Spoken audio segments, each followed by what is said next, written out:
Okay, so the report is out, and this, in my opinion, is bogus report that was done because Mayor Palmieri is in a political race with Joe Marino. That's why this thing was done. It was done to smear. They're trying to make it look like he's a hothead, can't get along with anybody. And let's be honest, Joe didn't help himself. He shouldn't have been arguing with a guy. With either one of them. He shouldn't have been arguing with either one.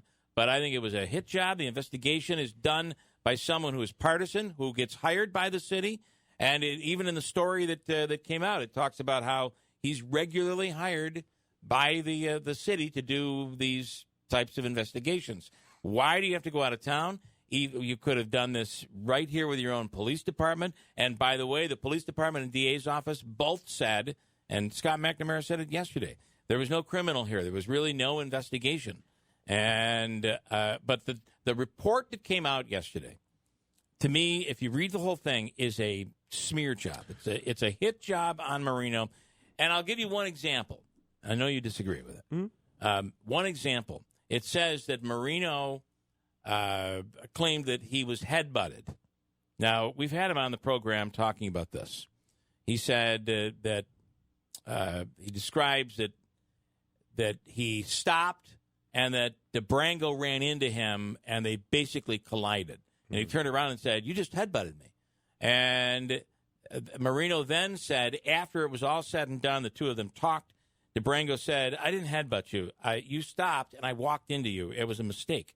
And Marino on the air said, I take him at his word. I don't think he headbutted me. I thought it was that, but I think it was a collision and a mistake more than anything else. But in the report, when you read the report, it says that Marino lied.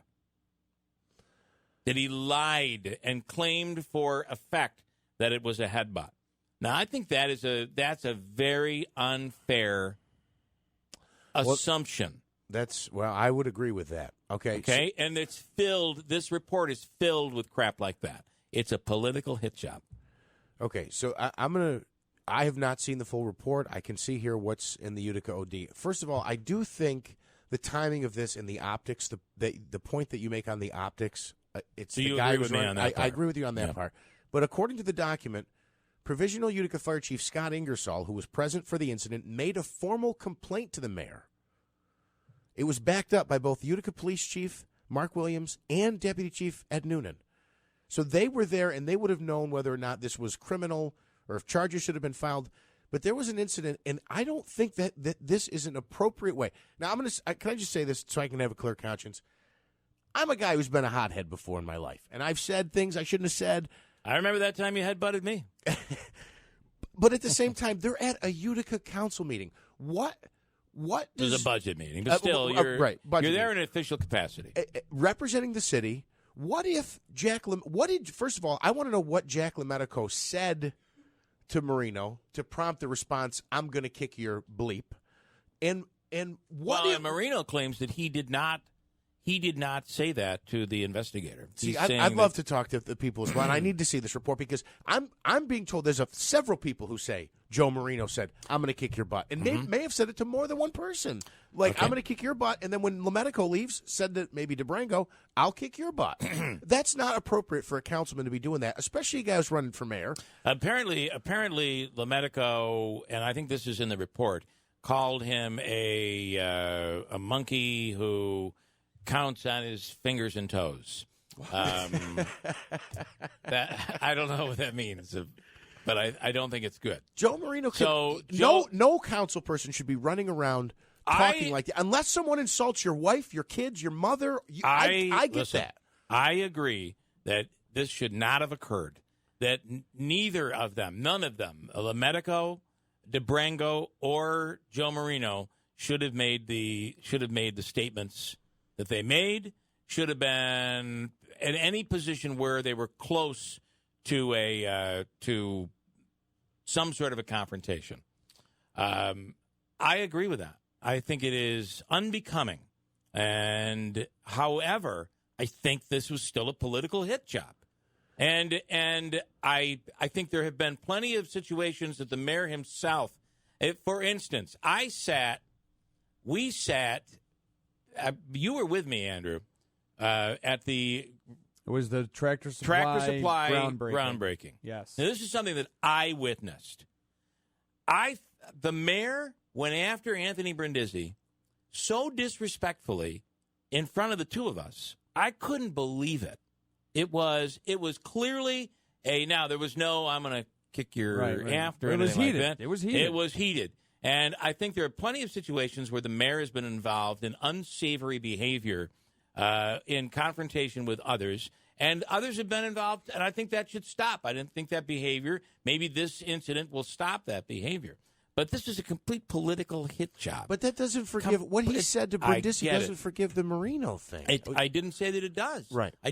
I'm just saying this is when all of these council people have said this isn't as bad as half the stuff I've seen at Common Council meetings. So all of a sudden to decide we're all going to be holy and now we're going to hold this investigation, hire somebody from out of town to come in at $300 an hour, and then send the report to the New York State Attorney General. Okay, this is a hit job, and it's ridiculous. So that's where I agree with you on that this was unsavory is the word that I seem to be using. Attorney General Letitia James is setting aside that whole NRA lawsuit and I'd like handle this. I will open the lines if anybody wants to talk about this. 315-736-0186. I think we agree on more than so I agree that's wrong behavior. Yeah. I agree that Joe Marino should know better. If he's running for mayor, he should know that somebody's going to be out there looking to videotape in this day and age. So don't put yourself in this position. Be bigger and walk away from something like that if you're called a name. But we don't always react that way. So all I'm saying is this got blown so far out of proportion for political reasons, and that's my problem with it. And the other problem I have is just like with Brindisi. We were able to always bring Brindisi on, and one of the complaints his campaign people had, I never heard it from him, but I certainly heard it from campaign people, is that you bring Brindisi on and you grill him, but Claudia never comes on, so she never gets grilled.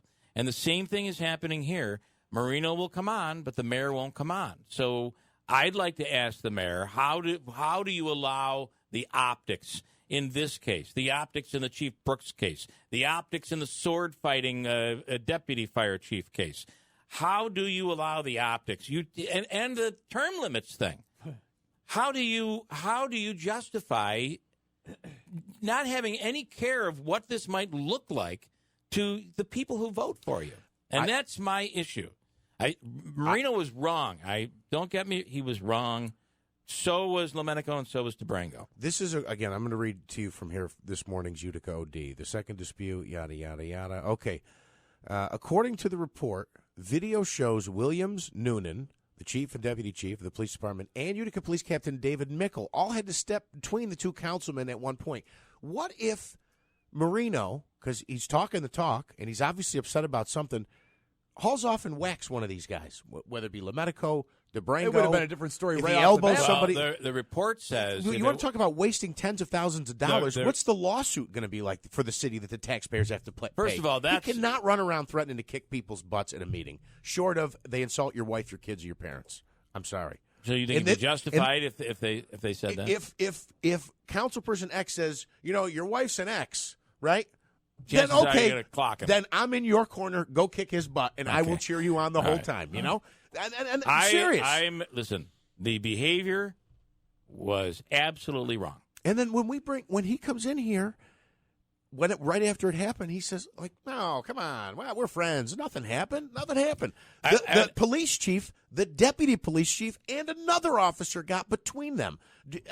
I'm saying if nothing happened, Chief Williams would have rolled his eyes and put his feet on the table. He wouldn't have got up. He wouldn't have stand between them. Well, at the end of the whole thing, the police and the DA said there was nothing criminal.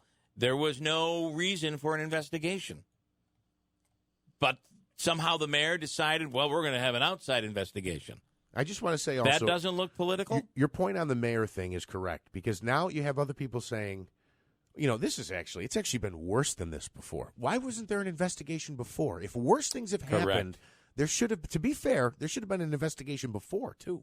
And maybe once there is a penalty of some sort or an embarrassing situation like what happens here, maybe that makes people think twice about thinking that you can just call somebody a name or you can claim you're gonna do something to somebody.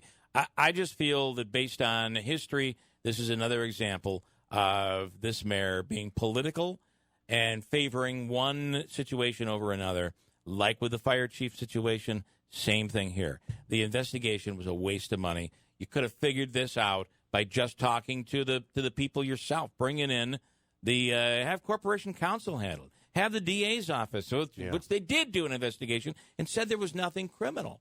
Let them do it. It wouldn't have cost you. And how much did it cost? At $300 an hour from the moment this guy leaves his doorstep in Syracuse, that's what it's costing. And, oh, by the way, you're using someone that is an investigator that you always use. The city has used several times, supposedly. So that makes it seem a little like there's a conflict of interest. All of this just seems very political. And some of the stuff that is in this report, both Marino and his attorney are saying didn't happen during the interview. So, and that you're only going to get that out of Marino and his attorneys. So. I know we're almost out of time. I'll go quick. But how many times is Joe going to come in, whether it's the baseball incident or this incident, where he loses his cool over something that's really not that big of a deal, and then comes in, no, nothing happened. And we found out afterward something did happen. Now, he also says in here, and this is from the OD, I can't find the quote. We're almost out of time. He basically says, I disagree with the findings. To me, the finding of the report is that behavior was inappropriate. Does he disagree that that's inappropriate behavior? You'll have to ask him that question. Okay. There's no penalty in here. There's no penalty. Thinking. There's nobody's off the council. Nobody's prohibited from coming to meetings. The finding is this behavior was inappropriate. He says, I disagree with the findings. So is he saying that that's appropriate? I don't think that's what he's saying, but, all right. I'll leave those answers for when you get a chance to interview Marino. Or maybe the mayor. Wouldn't it be nice? It would be. Got a break at WIBX.